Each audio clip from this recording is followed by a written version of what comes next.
এরা একজন মোবাইল চোর, এরে ধরা হয়েছে। এরা গাবতলী হাটে যারা এরকম গরু ক্রেতা আসে বা অন্যান্য যারা এরকমভাবে এইখানে গাবতলী হাটে আসে, তাদের কাছ থেকে মোবাইল, টাকা পয়সা এরা নিয়ে যায়। এরা সংঘবদ্ধ একটা দল, এরা কয়েকজন এরকমভাবে একসাথে থাকে।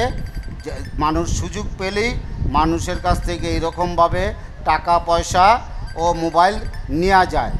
তো আপনারা যারা গাবতলী হাটে আসবেন, তারা এই সংঘবদ্ধ দলের এই একজন চোর, তাকে আপনারা চিনে রাখেন।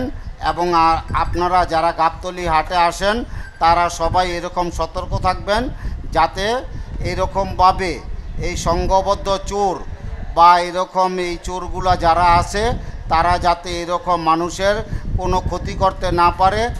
এবং যারা এরকম গরু কিনতে আসে বা এরকম ছাগল কিনতে আসে, তাদের যাতে কোনো ক্ষয়ক্ষতি করতে না পারে।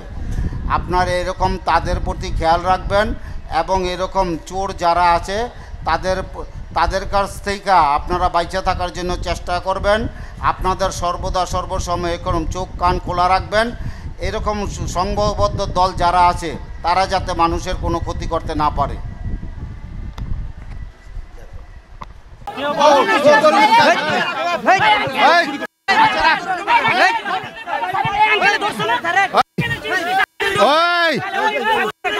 চুপ করে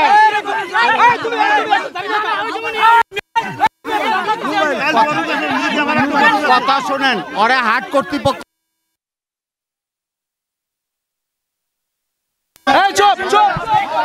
আরে মারবেন না, শোনেন।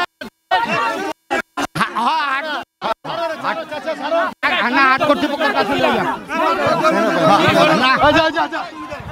হাট কর্তৃপক্ষের কাছে লয়ে যান। কেউ মারবেন না।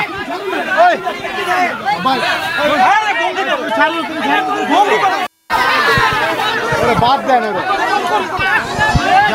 আচ্ছা, হাট কর্তৃপক্ষের কাছে যান। আরে হাট কর্তৃপক্ষের কাছে যান। গরু চুরি বলতেছে, গরু বলতেছে।